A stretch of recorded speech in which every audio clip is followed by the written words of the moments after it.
سڵاوتان لێبێت من کۆڤان ئەزەتم لە پرۆگرامێکی تری پلانی من لەگەڵتانم. ئەم جارە هاتوینەتە هەڵەبجە. ئەشواقجاف کاندیدی پارتی دیموکراتی کوردستان لە بازنەی سێ سنووری پارێزگای سلێمانی لەگەڵمان دەبێت. با بزانین پلانی ئەشواقجاف چییە بەتایبەت بۆ هەڵەبجە. گفتوگۆی لەگەڵ دەکەین و دواتر ڕووبەڕووی پرسیاری خەڵکی دەکەینەوە.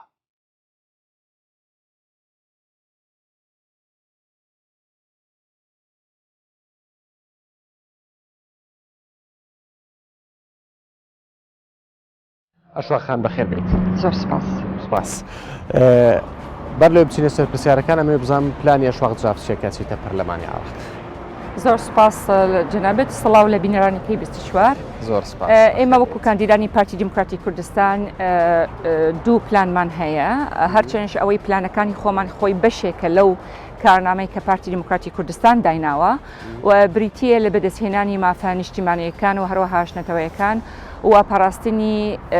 قاوەڕەی هەرێمی کوردستان چۆن لە ڕابردوو بەرگریمان کرد لەسەر بەدەستهێنانی مافەکانی ملەتی کورد کە لەناو بەندەکانی دستور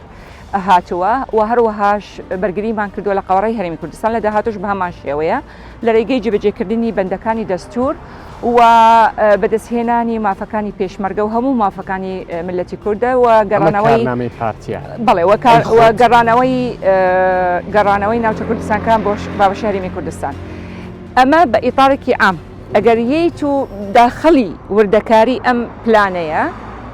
وەکو پلانی خۆمان وەکو کاندیدێک من بەش بە حاڵی خۆم وەکو کاندیدێک کە پارلەمانتار بووم لە خولی 2 هەموو 3 ئەگەر متمانەی خەڵکی کوردستان لە بازنەی سێم بەدەست هێنا ئینشاءالله دەچمە خولی 5ەم بۆ تەواوکردنی ئەو کارانم کە لە خولی 2 هەموو 3 دەسم پێ کردووە. بۆ نمونە چیت کردووە لە خولی 2 و 3؟ بۆ نمونە من یەکێک لەو پەرلەمانتارە بووم کە کارێکی کارام هەبوو لە پارێزگەبوونی هەڵەبجە طبعاً و لەم مۆنمەنتە چەندەها کۆر و کۆبوونەوان کرد بۆ ئەوەی کە مەخرجێکی یاسایی بدۆزینەوە بۆ پارێزگەبوونی هەڵەبجە و جێبەجێکردنی بریاری جەنابی سەرۆک کە دەبێت لە 16ی سێ هەڵەبجەکان مژدەی پارێزگەبوونیان پێ ببەخشێت و بۆچی چونکە دەمانویست وەکو قەرەبوویەکی بۆ خەڵکی هەڵەبجە کە بە چەکی قەدەغکراو شەهید کران بۆ ئەوەی مەسەجێک بنێرن بۆ حکومەتەکان کە چیتر نابێت چەکێکی قەدەغکراو بەکاربێنێت بۆ شەهیدکردنی ملەتی خۆیان. تۆڵێ ڕۆڵم هەبووە بۆ ئەوەی هەڵەبجە ببێت بە پارێزگا. ئەمانە بەڵگەت هەیە؟ بەڵێ بەڵگەمان هەیە و بە کۆر و کۆبوونەوەکان و بە بەڵگەش کۆنووسی کۆبوونەوەکانە و یعنی ئەگەر لەبیرتان توانی نیشانی مێ بدەم کۆنووسانە؟ کۆنووسەکان ئەمانە لە ئەنجومەنی وەزیرانی هەرێمی کوردستانە چونکە کۆنووسەکانی کۆبوونەوەکانە بەڵام ئەو بەڵگانەی کە بەرگریکردن لە مافی خەڵکی هەڵەبجە و جوتیاران و هەروەهاش داواکردنی مافی خەڵکی هەڵەبجە ئەمە هەمووی بە بەڵگەیە لە ئەنجومەنی وەزیرانی حکوومەتی فیدرال و هەروەهاش نوسخەیەکی کۆپیشمان لا هەیە هەندێکی بۆ ئەوەی بتوانین ئێمە پێشکەشی خەڵکی کوردستان بڵێن ئەمە ئەوەمان کردووە بە بەڵگە نەکو تەنها بە قسە. زۆر جار دەگوترێت بۆ نمونە ئەشواقخان چی کردو بۆ هەڵەبجە؟ چیم کردو بۆ هەڵەبجە مەخرجێکی یاسایی بۆ پارێزگەبوونی هەڵەبجە دوای ئەوەی کە جەنابی سەرۆک بەرزانی داوای کرد لە حکوومەتی عێراقی هەڵەبجە بکرێتە پارێزگا وەفدی حکوومەتی عێراقی گەڕاوە بۆ بەغدا کە گەڕاوە بۆ بەغدا وەفدی هەرێمی کوردستان نامەی جەنابی سەرۆکی پێشکەشی سەرۆکی ئەنجومەنی وەزیرانی ئەو کاتی کرد دوای هەفتەیەک بریاری پارێزگەبوونی هەڵەبجە ژمارە 568 لە 31/12/2013 پەسەند کرا. ئەمە ڕەوانەی پەرلەمان کرا بەڵام بەداخەوە بە حکمی ئەوەی گەیژنگەیەکی سیاسی لە عێراق ئەو کاتە تەندروست نەبوو هەر کەسێک پشتگیری بافی خەڵکی کوردستانی دەکرد دژاتی دەکرا و بە حکمی ئەوەی کە نزیکی هەڵبژاردن بوو بۆیە پەرلەمان ئامادە نەبوو بە یاسا بەڵکو ئێمە وەکو کورد وتمان نەخێر دەبێت مەخرجێکی یاسایی بدۆزینەوە بۆیە مەخرجە یاسەکە چۆن بوو ئەتیماد بکەین لەسەر مادەی 115 دەستور کە دەڵێت هەر دەسەڵاتێک حەسری نییە بۆ حکوومەتی ئیتیحادی هەرێمەکان و پەرێزگەکان دەتوانن بەکاری بێنن و ئەتیمادن لەسەر مادەی 140 دەستور کە دەڵێت هەر یاسایەک لە کوردستان پەسەند کراوە دوای ساڵ 1992 طبعا لەلایەنی پەرلەمانی کوردستان نافزی مەفعولە کەواتە ئەتیمادمان کرد لەسەر یاسای 11 کە لە 22/1999 لە پەرلەمانی کوردستان پەسەند کراوە کە پارێزگای هەڵەبجە ببێتە پارێزگە و سنوورەکەی دیاری بکرێتەوە بەڵام لە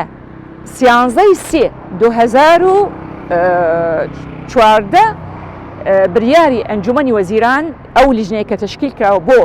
پارێزگابوونی هەڵەبجە بریارەکەی دەرکرد کە دەبێت سنوورەکەی تهدید بکرێت و تا ئەو سنوورە تهدید بکرێت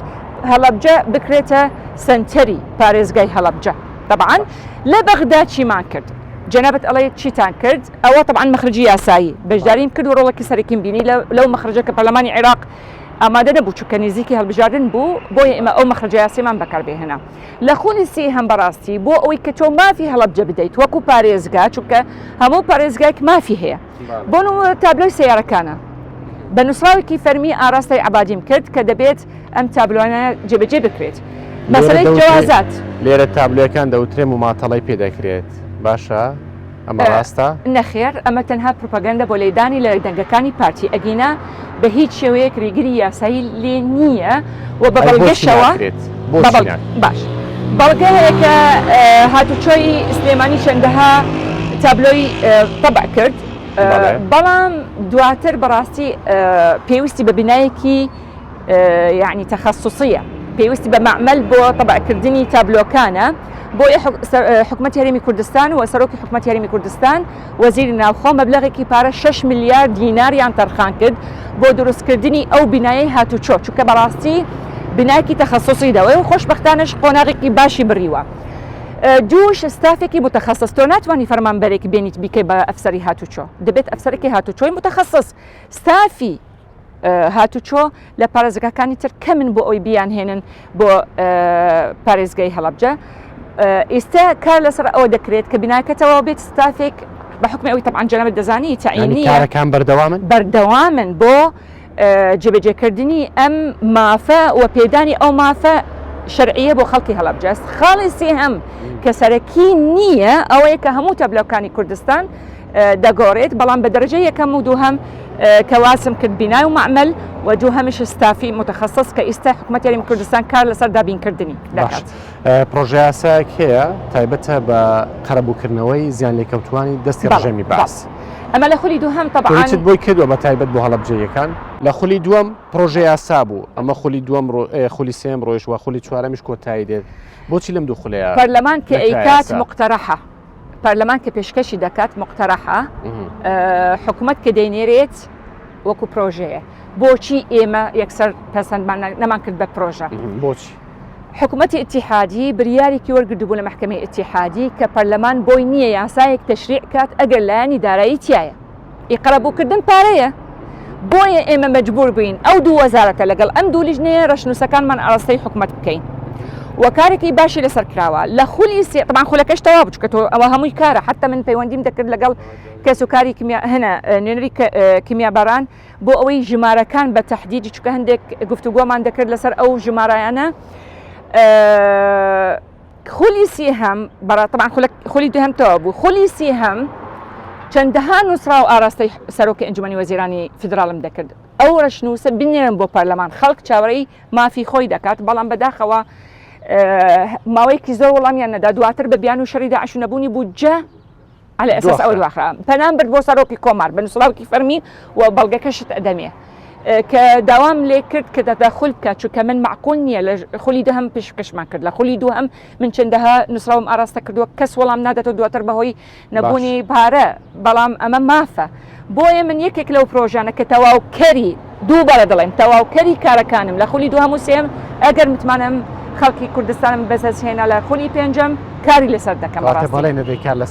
بەڵێن لەسەر دەدەم کە کار دەکەم و ئەگەر منش نەگەیشتمە پەرلەمان فراکسیۆنی پارتی دیموکراتی کوردستان یەکێک لە کارنامەی خۆی کە نووسیەتی قەرەبووکردنی ئەم کەسانە کە من باسم کرد کە جێگیرمان کردووە لەو ڕەشنووسەکە تا ئێستا پەسەند نەکراوە. باش ئەشوا خان ئێستا چینە نێو خەڵک ڕوبەڕووی پرسیاری خەڵکت دەکەینەوە با بزانین خەڵکی هەڵەبجە چ داواکارییان هەیە کە پرسیار پەرلەمانی عێراق وستم هەندێک لەو خەڵانە کە کارم کردووە بۆ هێزی پێشمەرگە و بۆ جوتیارانی کوردستان بخەمەڕ و ئەگەر کاتیان هەبێت کە ڕۆیشتین لەوێ لە نێو بازارە من و تۆ گفتوگویەکی چەند خولەچێکن لەوێ باسی ماکەین باش شەرمی باپس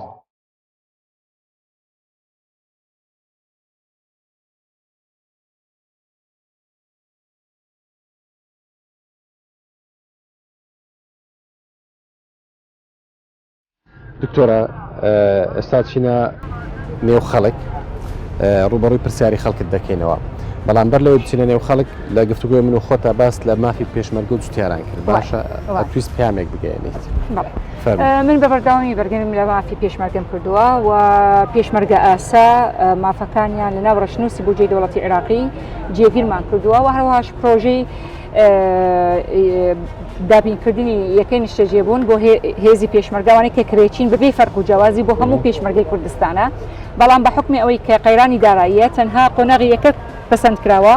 و لە ڕۆژانی داهاتوش ینی ئەفۆن لە کاتی داهاتوش بە تەکیدش قۆناغەکانی تر پەسەند دەکرێتەوە بە نسبەتی جوتیارانش بە بەردەوامی جەختم کردو لەسەر بەدەستهێنانی مافەکانیانەوە چەندەها جار ئیمزامان کۆب کردووە لە ناو پەرلەمان چەندەها بریار لە ناو هۆڵی پەرلەمان دەرکراوە بۆ ئیلزامکردنی حکوومەتی ئیتیحادی بە پێدانی مافی جوتیاران و هەروەها ژاوام لە حکوومەتی عێراقی بکردووە کە گەنم نەکردن لە وڵاتی دەوروبەر بەڵکو لە وڵاتیانی کوردستان بیکڕن ئەوە باشترە وەکو داهاتێک بۆ جوتیاران هەوا هەمووین بە بەڵگە هەمە ئەتوانم نسخەیەک ئەیان بە کەی 24 بە ئەوی بەڵاوی کاتە بۆ خەڵکی کوردستان بەڵگەکەمان بدێ بۆ ئێمەش بەخشی کە شتانی کردوتە بە بەڵگەوە کە کردوتە باشە لێر هیچ ئاستەنکان بۆ دروست دەکرێت ئێمە بەردەوامی يعني تام لحظة كيشتان بدرس تكريم تام لحظة هيك كيش كرونا يا بعكسها خلق پێشوازی لێ ئێمە دەکات بە حکمی ئەوەی کە بەڕاستی پارتی هەمووانە و پرۆژەکانی بۆ خزمەتکردنی هەموو خەڵکی کوردستانە بۆ ئێ تا ئێستا هیچ کێشێکمان بۆ دروست نەبووە دەستۆرە چینە نێو خەڵک ڕوبەڕووی پرسیاری خەڵکت دەکەینەوە سپاس.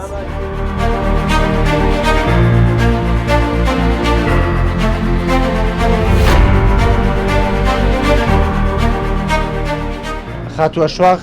کاندیدی پارتی دیموکراتی کوردستانە باشە لە بازنەوەی لە سنووری پارێزگای سلێمانی کە چووە پەرلەمانی عێراق چ داواکاریەکەت لێ هەیە ئەتەوێت چی بکات لەوێ؟ لە ڕاستی ئەمە داواکاریمان لە کاندیدەکان ئەوەیە بەڕێزە شواغجاو لە ڕابردووە بینیومانە چۆن داکۆچی لە مافەکانی گەلی کورد کردووە چۆن ئینکاری لەسەر ئەو حەقانە کردووە کە بۆ گەلی کورد ئەبێ بچەسبێت. ئەمیش وەکو کاندیدێکی ئەم ناوچەون هەڵەبجە و هەورامان داواکاریمان ئەوەیە بۆ مافی گەلی کورد بەگشتی و ناوچەکەمان بە تایبەتی چکە کارەساتی زۆری بەسەرا هاتووە وەکو داواکارێک داوای ئەوەی لەکەین ئەو مافانی ئەم ناوچەیەمان بۆ بچەسپێنە و بیگەیەنێت چکە زۆربەی کاندیدەکان لەم ناوچەکە تایبەتە تانەوێت بۆ هەڵەبجە چیتان بۆ بکات بۆ هەڵەبجە چیمان بۆ عام ئیشکا بۆ هەڵەبجە یعنی بۆ کەسوکاری شەیدان ئیش کراوە ناکرێ هەر بوترە کەسوکاری شەیدان و کەسوکاری شەیدان ئەی باشە ئەوەی کە ئاوارە بوو بۆ ئێران و هاتەوە کەسوکاری شەید نەبوو بووە هەر یعنی کەوتنەکانی بەعس هەموو کەسێک کە لەسەر دەستی ڕێژەمی بەعس ئاوارەی تورکیا ئێران سووریا لە یان هەر شوێنێ قڕەبوو دەکرێتەوە لەگەڵ ئەو گوندانە کە خابور کراون چی لە سنووری لە هەموو بازنەی سێ لە هەموو کوردستان بەڵام وەکو کاندیدێکی بازنەی سێ بۆ نمونە خابورکردنی سەیسایق بۆ نمونە گوندەکانی هەرێمی کوردستان بەعام و لە بازنەی سێ ئەوە هەمووی شمول دەکات زیندانە سیاسیەکانە ئەوانەی کەم ئەندام بوون تا ئێستامافەکانیان یعنی لەگەڵ ئەوانەی کە شەهید مەبەستم ئەوەیە عەفو مەبەستم ئەوەیە چینەکان دیاری نەکرێت ئێستا بۆ نمونە خزمەتگوزاری بۆ شارێ بۆ هەمووی ئەبێت خەدەماتێک بێ بۆ هەموو شارەکە سوود بەخشە بێت ئێستا بۆ نسەری ئەم بازارەکە چەنە گەڵێن سیمای ئەم شارە جوانەکەی نەکراوە بەرپرسانی ئەم شارەکە کاتی ئەگەنە پلە پۆستێک لە هەر حیزب و ئایدیایەک بێت کە ئەگەنە سەرۆ نایەنەوە ئەم شارە بۆ ماوەیەکی زۆر حیزبی ئیسلامی هەبوو لەم ناوە بە چاک و خراپیان لە پەرلەمانتارەکانە چەندین کاندیدی حیزبی ئیسلامی هەبوو کە چۆتە بەخاناتەوە بڕابکە 4 ساڵە نەم بینیوە لەم دوسێ ڕۆژا بینیوە بۆ دەنگدان ئەمتراتەوە ئەشواخان تۆ باڵێ تۆ بۆ نمونەکە دەرچویت باشە نووسنگەتە بێ لێرە دێنێ و خەڵک بۆی لە معاناتی خەڵک تێبگەیت کێشیان هەیە داواکاریان هەیە من تاقی کراوەمەوە لە خولی دوو هەموو سێ هەم ئێمە نووسنگەی تایبەت دانانین بەڵکو نووسنگەی پەرلەمانی عێراق لە هەڵەبجەش کارمان لەسەر ئەوەی کە دەبێت بکرێت و کراوە خۆشبەختانە هەروەهاش دەکرێتەوە نەکراوەیە هەیە پەرلەمانتاران نایەن نووسنگیان هەبوو تەنانندمەوەکو نووسنگە خۆشمان خانومان بۆ گرتن بەڵام ئیتر نازان پەرلەمانتاران نیان داوامی تیاکەنیان من ئەویان نازان بەس وەکو خانوو عەفوان ئێمە بە بەردەوامی مش بە حاڵی خۆم خەڵکی بازنەی سێ بە تایبەتی ڕاستە خەڵکی سلێمانی هەمووی بەڵام بازنەی سێ بە تایبەتی شاهدی ئەوم بۆ ئەدەن کە لە خۆشی و ناخۆشی لەگەڵ یانم پەرلەمانتار بووم و پەرلەمانتار ئەوەش نەبێت لە ڕووبێت ئەوە نەبێت لە ڕووبێت چکە شتەکان ئەبینی لە کەناڵەکان ڕاگەیاندن ئەوە نەبێت لە ڕووبێت داکۆشیکاری مافە بەڵام ئیتر کە هەر حیزب و ئایدیاکە لە سنگێش دائیمەن ئێمە یعنی هەر هاوڵاتیەک داوای کردووە کە کێشەی هەیە ئێمە باش بە حاڵی خۆم یعنی هاتووم و گێم گردووە و بە تایبەتی جوتیێران زۆربەی کات لە نووسنگەی پەرلەمان ئێمە بینیوان بەڕاستی و بە مؤتەمەر سەحەفی هەموو خەڵک بینیەتی و بە دۆکیومنتش لە فەیسبوکش ڕسمەکان بار هەڵگرەکان کە کێشەی گازیان هەبوو من بەڕاستی سوپاسیان دەکەم چونکە پەنایان نەبرد بۆ تۆ دیجێژی ئەفەن بەسڕونیەکەمەوە پەنایان برد بۆ نووسنگەی پەرلەمان و لە خزمەتیان بووم و چارەسەر کرا کەواتە ئەو نووسنگەی پەرلەمانی عێراق ئێمە بۆچی دەڵێن چونکە هەموو کورد بە هەموو ڕەنگەکان کۆ ئەکاتەوە بۆی ئێمە تاکە چونکە ئێمە نامانەوە تاکە ئیشەکەین بەش بە حەڵی خۆم وەکو پارتی هەمووانە کار ناکات تەنها بۆ پارتیەکان بۆ هەموو کوردستان بۆ ئەوی پێشی خات بە نسبەتی ئەو شتانە کە باس بۆ ئێم جەنابی سەرۆک ویستی هەڵەبجە ببێتە با پارێزگا بۆچی چونکە قەرەبووکردن و ئاوادانکردنەوەی زۆر ئاسانتر دەبێت ڕاستە تەخیر بووە بەڵام هەنگاوەکان دەستی پێ کردووە ئەوە ماوە پەرەپێدانی پێ بکرێت و خۆشبەختانە یعنی لە خولی دووهەم من بەش بە حاڵی خۆم کردومە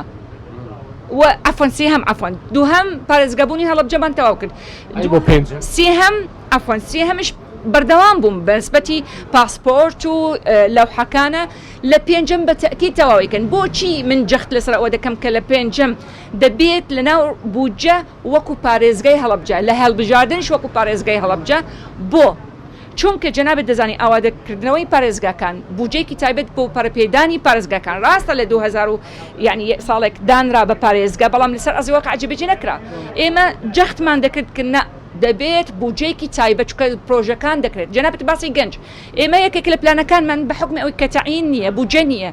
تعیین یعنی پلەی وەزیفی لەناو بودجە کە تۆ حکومەتی ئیتیحادی بەپێی ئەوەی کە بەڵگەیەکی یاسایی هەبێت بڕی و بەڵگەکەش طبعاً ئەیدەم بە کێ24 بە پێشانی خەڵکی کوردستان بدات من یەکێک لەو کەسانە یەکەم دانیشتنی پەرلەمان داوای ئەو بەڵگەم کرد نەدرا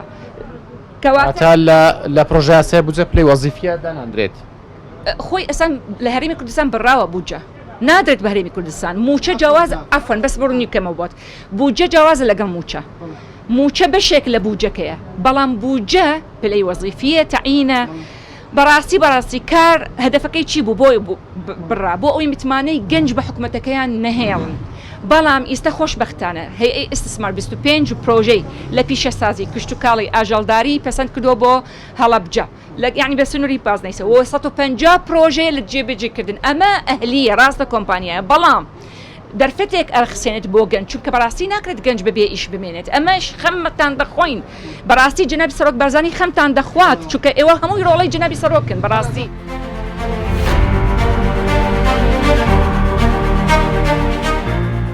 خاڵۆجان تۆ وەکو نابینایەک ئەتەویست قسە بکەی ئەتەوێت چی بە خاتووە شواق جافا بڵێ وڵا دەستخۆشی لێ دەکەم و پێم خۆشە سەرکەوتوو بێ داواکاریەکەت چیە دەوێت چیتان بۆ بکات لە بەغدایە وڵا دەمانەوێت کە داوای حەق و مافەکانی گەلی کورد بکە ئیتر هەرەوە بەڵێن بەوە دەدەم چۆن لە بردوو داکۆکیکاری سەختی مافی پێشمەرگە خانەوادەی سەربەرزی شەهیدان کە سوکاری ئەنفال و کیمیاباران و زیندانیانی سیاسی و کەم ئەندام و گەنج و ئافرەت لە و جوتیاران طبعاً لە داهاتوو زیاتر پشت بەخوا بە خەڵکی دڵسۆز وەکو ئێوە بەڕاستی بەبێ فەرق و جیاوازی حزب نەتەوە ئاین چونکە ئێمە بەڕاستی کوردایەتی دەکەین لە کوردستان و لە بەغدا چ داواکارێکت لێ هەیە بۆ خۆ حیچمانە هیچ ناکرێت تا بۆمان بکرێ هیچ نییە تا بۆمان بکرێ ئەشواخان دەڵێت پەرلەمانتارەکان هیچیان نەکردو و پێشیان واللهی کردومانە ئێمە لەبیرت نەچێت ئێمە 57 هەندێک جار بێت بە 58 پەرلەمانتار لە خولی دووهەم یەکریز بووین توانیمان بەرگری لە مافەکانتان بکەین بەڵام کە کورد یەک نەبێت لاواز دەبێت کە لاواز دەبێت ناتوانێت داوای ماف بکات بۆیە ئێمە بە بەردەوامی دەڵێن دەبێت کوردایەتی بکرێت حیزبایەتی خیانەتە لە ملەتە ئێمە جوهدێکی زۆر باشمان کردووە خوا شاهدە بەڵام ژنگەی سیاسی عێراق دائیمە ڕێگرە بەرامبەر بە دەستهێنانی مافەکانمان بۆیە ئێمە بە بەردەوامی جەختە سەر لەسەر ئەوەکە دەبێت کوردایەتی بکرێت لە بەغدا مافی ئەو ملەتە بەدەست بێنین لەبیرت نەچێت زۆر لەو دەموچاوانە دوای 2003 تەنها بە دووچاو گەڕا گینا هەمان بیرکردنەوەی پێش 2003 ئەنەوەی کورد دائیمەن لەژێر دەستیان بێت بەڵام ئێمە ئەوە قبوڵ ناکەین بۆیە بەردەوام بین ئێوە لە کاتی شاخ کە سەدام و ڕێژیمی بەعز دژی ئێوە بوو ئێوە کۆڵتاننا یان بەردەوام بوون حتا ئازادیتان هێنا بۆیە ئێمەش بەردەوام دەبین بۆ بەدەستهێنانی مافەکانتان کۆم نایەینەوە تا ئەخیر نەفەس دەبێت مافی کورد بەدەستبێنین. تۆ پێت وایە پەرلەمانتارەکانیان کردووە یان حکوومەتی عراقی ڕێگر و بەربەست بووە؟ وەڵی حیزبەکانی خۆمانن عێراق چی بکە ئەمان یەک ناکەون ناکەون بڵێ داواکاریت ئەوەیە کە یەک بەریمەمان یەک بن بەڵام یەک نابن یاخوا یەک بن دائیمەن هەوڵمان داوە بە یەک بین بەڵام خۆت باش دەزانی زۆر ڕێگری هەبوو کە کوردێک ریز نەبێت بۆ ئەوەی ئەوان پلانەکانیان جێبەجێکەن بەڵام هەر حزبێک دەبێت مافی ملت پێش مافی حزبایەتی چونکە دووبارە دەڵێمەوە حزبایەتی خیانەتە لە ملەتە دەبێت کوردایەتی بکرێت هەر ئەوەندە ئەڵێ ئەمە خاتووە شواغزافە باشە چی داواکارێک بەڵێ ئێمە وڵا دکتۆرە شواق کاندیدی سیاسی نییە کاندیدی دووخلی پێشی پەرلەمانی عراقە و ڕابردووی ئەو ئافرەتە سەلماندوێتی کە داکوکارێکی سەرسەختی مافەکانی نەتەوەتیە یەکێک لەو شتانەی کە ڕەتی دەکاتەوە ئەوی شوەیە بابەتی لەگەڵ میلەتی خۆمان حیزبایەتی نەکەین نەتەوایەتی بکەین داواتی بکەین ئێمە داوای ئەوەی لێکەین بۆ خەڵکی پارێزگای هەڵەبجە بەڕاستی خەڵکی ئەم ناوچەیە مەینەتبارە کارەساتبارە و لە داهاتووە لە خولی پێشی پەرلەمان بەڕێزیان لێوێ بووە داکوکارێکی سەرسەختی کەسوکاری خەڵکی بارانی هەڵەبجە بەڵێ ئێمە لە جەلسەکانی پەرلەمان بینیمانە زۆرترین ئامادەبوونی بوو زۆرترین قسەکانی لەسەر خەڵکی پارێزگای هەڵەبجە و ئەوانە بوو بۆ ئێمە ڕاستی پشتیوانی دەبین ئێمە پێویستمان بە پەرلەمانتارێکە بەڕاستی لەوێت جەنگی مافەکانی کورد بکات و بەداخەوە هەندێک لە پارتەکانی ترە بینین پەرلەمانتاریان کادید کرد و عەرەبی نازانێ باشە ئێمە چی پێ بڵێن چۆن بینێنە پەرلەمان دیفاع لە میلەتی ئەم وکە لەناو شیعەکان سوناکان دیفاع لە خۆشحاڵم هیوادارم وەکو جێگەدەستی دارە هەمیشە سەرکەوتوو بێ لە کارەکانیا پرۆژەکانی و پرۆژانەی کە پێێتی شەڵا بۆ گەلەکەمان و بۆ میلەتەکەمان و پارتی دموکراتی کوردستان بگاتە شوێنی خۆی و وەڵی ئەوەمانوێمە پارتی دموکراتی کوردستان لە هەر جەیەک بێ جێگەدەسەکانی ئاوەدانی و پرۆژی خزمەتگوزاری بە بۆ گەلەکەمان سەرکەوتوو بێ مافەکانمان مافی داواکاری من و سەرکەوتوو بە ئیشەکان ئەوەی پێیس پێراوە بۆ گەلەکەمان بۆ میلەتەکەمان سەرکەوتوو بێت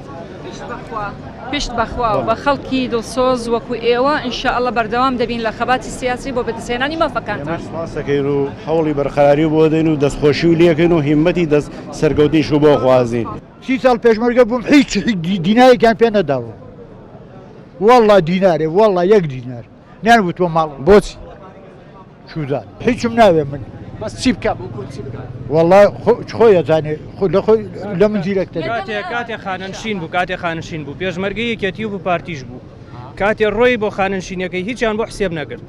نە یەکێتەکەی نە پارتیەکەی بە 220,000 خانەنشینیان کرد خانشینی مەدەنی ئاخر ئەمە خەتای پارتی نییە و خەتای ئێمە با پێت بڵێم کوڕی من عەزیزی من ئەمە یاسای پەرلەمانە یاسای پەرلەمان دەڵێت نابێت دووموشە بێت دەبێت یەکێکی هەڵبژێرێت باشە خەو خزمەتیان بۆ نەخستە سەر هینە عەزیزی من ئێستا ئەو ینی خزمەتی پێشمەرگایەتی هەیەوانیە ئێستا بەچی خانەنشینە بە خانشینی مەدەنی لە وەزارەتی ناوخۆ زۆر باشە یاسایەک هەیە دەبێت ئەو خزمەتی پێشمەرگایەتی ئاد بکرێت ینی ئیزافە بکرێت بۆ خزمەت ئەوە لە عێراق تەطبیق کراوە دەبێت لە کوردستانیش تەطبیق بکرێت چونکە ئەوان هەن شیعەکان پێڵێن جیهاد خزمەت جیهادیە ئێمە لە کوردستانیش خزمەتی پێشمەرگەکانش ئاد ئەکرێت دەبێت ئەمە بە دواچوونی بۆ بکات چونکە ئەو خزمەتە دەبێت ئاد بکرێت دەبێت ئیزافە بکرێت بەڵام دەبێت بە دواچوونی بۆ بکات حەزەکات من بە دواچوونی بۆ بکەم ئەگەر مافی یاسایەتی من بۆ یەهێنم ئەگەر یاسایی بیت مەبەستم وەرەقەکانی هەیە کوڕی من عەزیزی من هەر شتێک یاسایی من بەرگریکار لە ئەو ئەەکەم بەس بە شەرتێک یاسایی بێت من تەدەخل شتی نایاسایی ناکەم شتەکەی یاسایی دووش بەس لە خزمەتیان یاساییشە لە خزمەتی ئەبم چونکە ئەوە باوکی ئێمەیە بەڕاستی پێشمەرگەیانی باوکی ئێمە بەڵام یاسایی بێت من تعهدەکەم بە دواچوونی بۆ دەکەم یاسایی نەبوو بۆی مەکە من پێت ئەڵێ من تەدەخلی شتی نایاسایی دووش عەزیزی مەسەلەی دووموچە ئەوە ئێمە نین پارتی نییە ئەمە پەرلەمانە نایەوە دووموچە جەنابی سەرۆک بەرزانی ویستی ئەیلولانە بیکات بە منحاوەکو زیندانی سیاسی پێشنیارەکەی ئاراستەیان کرد بەڵام وتیان ئەوەی دووموچە نابێت دووموچە ئەمە یاسایە ئێمە ناتوانین یاسا پێشل بکەین بەڵام خزمەتەکەی بە پێیاسا من بە دواچوونی بۆ ئەەکەم.